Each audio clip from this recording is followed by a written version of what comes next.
વિભાજન વિભીષિકા સ્મૃતિ દિવસના કાર્યક્રમમાં આપણી સૌની સાથે મંચ ઉપર ઉપસ્થિત માન્ય રાજ્યપાલ શ્રી આચાર્ય દેવવ્રતજી, મારા સાથી મંત્રી શ્રી જીતુભાઈ વાઘાણી, શ્રી કૌશિકભાઈ વેકરિયા, સાંસદ સભ્ય શ્રી ભરતભાઈ સુતરિયા, મારા સાથી ધારાસભ્ય શ્રી મહેશભાઈ કસવાલા, શ્રી જનકભાઈ તળાવિયા, રાજ્યના મુખ્ય સચિવ શ્રી મનોજકુમાર દાસ, સામાન્ય વહીવટ વિભાગના અધિક મુખ્ય સચિવ શ્રીમતી અંજુ શર્મા, ગૃહ વિભાગના અગ્ર સચિવ શ્રી સંજીવ કુમાર, રાજ્ય પોલીસ મહાનિર્દેશક શ્રી GS મલિક, અમરેલી જિલ્લાના પ્રભારી સચિવ શ્રી સંદીપ કુમાર, કમિશનર શ્રી યુવક સેવા અને સાંસ્કૃતિક પ્રવૃત્તિ શ્રી યોગેશ નિર્ગુંડે, અમરેલી જિલ્લા કલેક્ટર શ્રી વિકલ્પ ભારદ્વાજ, જિલ્લા વિકાસ અધિકારી શ્રી HJ પ્રજાપતિ, આમંત્રિત સર્વે મહાનુભાવો, પ્રેસ મીડિયાના મિત્રો, સૌને મારા નમસ્કાર. આવતીકાલે 15મી ઓગસ્ટ આપણે સ્વતંત્રતા દિવસ ઉજવવાના છે. 1947ની 15 ઓગસ્ટે મળેલી એ મહામૂલી આઝાદીના 79 વર્ષ પૂરા કરીને 80મા વર્ષમાં આપણે પ્રવેશ કરીશું.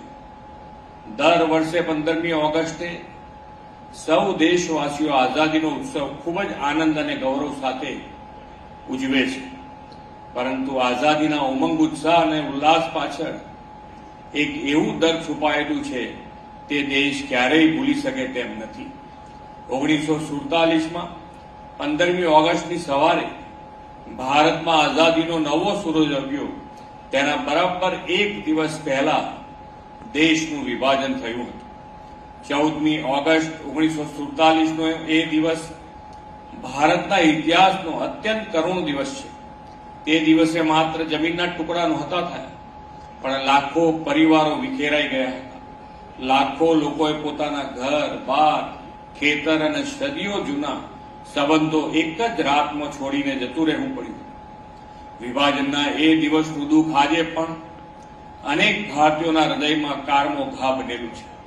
આપણા યશસ્વી વડાપ્રધાન શ્રી નરેન્દ્રભાઈ મોદી 1947ની એ વિભાજનની એ દાસ્તાન હાલની અને આવનારી પેઢીની સ્મૃતિમાં રહે, આઝાદી મેળવવા દેશે ચૂકવેલી મોટી કિંમતનું સ્મરણ રહે, તે માટે 2021થી 14મી ઓગસ્ટને વિભાજન વિભીષિકા સ્મૃતિ દિવસ તરીકે મનાવવાની શરૂઆત કરાવી છે. આપને કલ્પના પણ ન કરી શકીએ કે વિભાજનની એ વેળાએ લોકો કઈ પરિસ્થિતિમાં પોતાનું બધું જ છોડીને એક જ દિવસમાં શરણાર્થી બની ગયા હશે. કોઈ જમીનદાર, કોઈ જાગીરદાર, કોઈ વેપારી, કોઈ શિક્ષક, અને એક જ દિવસમાં તેમની ઓળખ શરણાર્થીની થઈ ગઈ. એ સમયે થયેલી હિંસા અને અત્યાચારમાં કેટલાય નિર્દોષ લોકોએ પોતાના જીવ ગુમાવ્યા અને કેટલાય પરિવારો વિખરાઈ ગયા. આઝાદી મળ્યા પછીના વર્ષોમાં આપણે આવા પીડિતો અને શહીદોના બલિદાન અને વિરાસતની ગાથાને ખૂબ ઝડપથી ભૂલી ગયા છે. આદરણીય વડાપ્રધાનશ્રીએ ઇતિહાસ અને વિરાસતનું ગૌરવ કરવાની પરંપરા દેશમાં ઊભી કરી છે. જે સમાજ પોતાના ઇતિહાસનો ત્યાગ અને બલિદાનને ભૂલી જાય છે તે ક્યારેય મજબૂત રાષ્ટ્ર કે સમાજ બનતો નથી. આપણે જે પ્રકારે સ્વતંત્રતાના વીરોને યાદ કરીએ છીએ, તે જ રીતે વિભાજન વિભીષિકાના દિવસે વિભાજનનો ભોગ બનેલાને શ્રદ્ધાંજલિ આપવાનો પણ અવસર છે.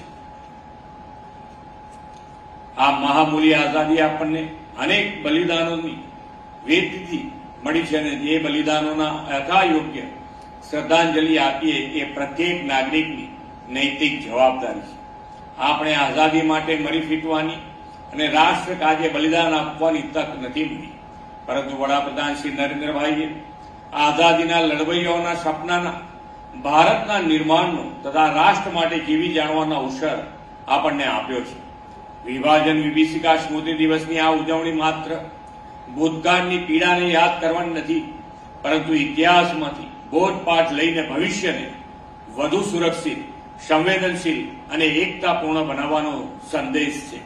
આજે સમગ્ર દેશ એક ભારત શ્રેષ્ઠ ભારતના સંકલ્પ સાથે સૌનો સાથ, સૌનો વિકાસ, સૌનો વિશ્વાસ અને સૌના પ્રયાસ મંત્રથી આગળ વધીને વડાપ્રધાન શ્રી નરેન્દ્રભાઈ મોદીના નેતૃત્વમાં વિકાસની નવી ઊંચાઈઓ સર કરી રહ્યો છે. વિકાસની નીત નવી ઊંચાઈઓ આંબવા સાથે આપણે આઝાદીની શતાબ્દી 2047માં મનાવવાના છે. વડાપ્રધાનશ્રીએ પણ વિકસિત ભારત 2047નું લક્ષ્ય આપ્યું છે. આ લક્ષ્ય પૂર્તિ માટે તેમણે દેશવાસીઓ સામે પાંચ સંકલ્પો આપ્યા છે. પહેલો સંકલ્પ છે વિકસિત ભારત માટે મોટા લક્ષ્યો સાથે આગળ વધીએ. બીજો સંકલ્પ છે ગુલામીની માનસિકતામાંથી મુક્તિ. આપણા મનમાંથી ગુલામીના દરેક વિચાર અને પ્રતીકને દૂર કરીશું.